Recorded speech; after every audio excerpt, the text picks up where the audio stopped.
It's supper time around here, and as we're thinking about getting ready to eat, I have a thought for you. On Sunday, we will do something we do every Sunday at the gathering, and that is we will take from the Lord's table. I'm one of those Baptist guys that wish we had done that more often in my career as a pastor. I love taking communion, and perhaps it would have been a good thing to have done that more, but nonetheless, we do it each week here. And I'm thinking today about the table a little bit. I'm sitting here on my table.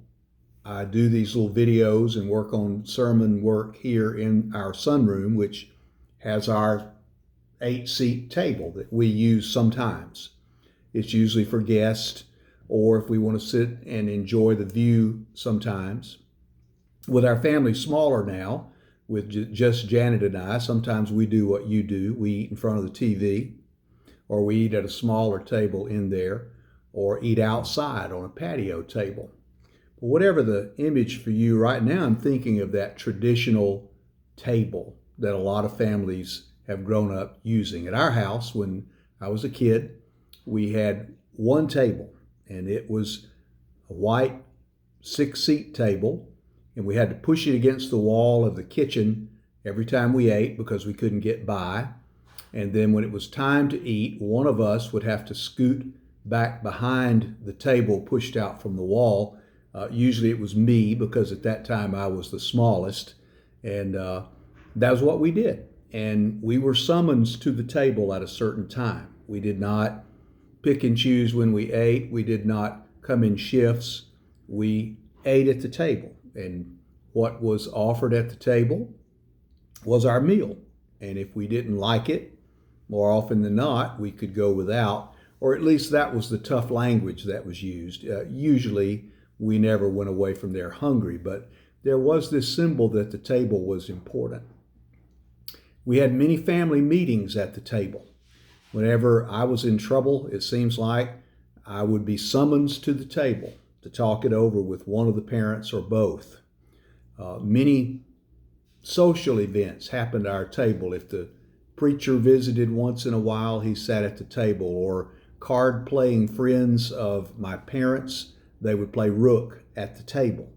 The table was a very versatile and important thing in our house.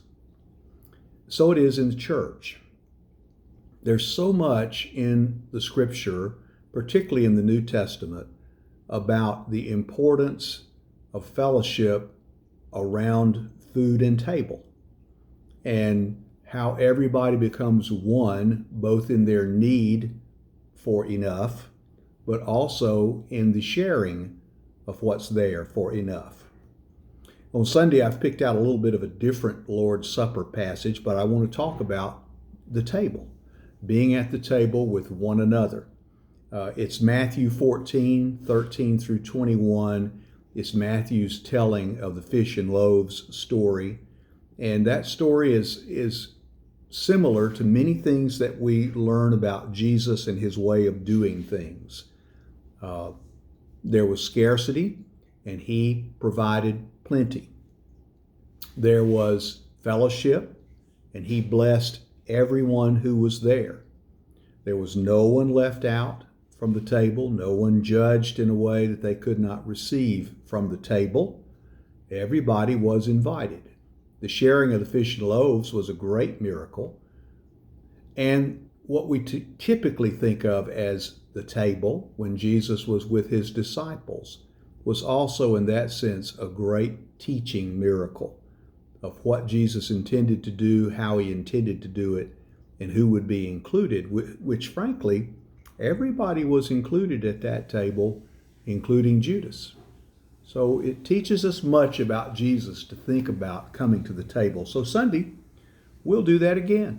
We'll do what has become a very meaningful thing for most of us in this little church. We'll go by and take cup and bread, and we'll share it together with one another. If you're around, I hope you can be here with us for worship on Sunday. If you're looking at this video and far away or on Facebook, I hope you at least are able to think about how inclusive the love of God is and how God always seems to provide enough of what we need and show us over and over again through his daily miracles there really is enough for us. Take care, and I hope you have a great week, and I hope to see some of you on Sunday.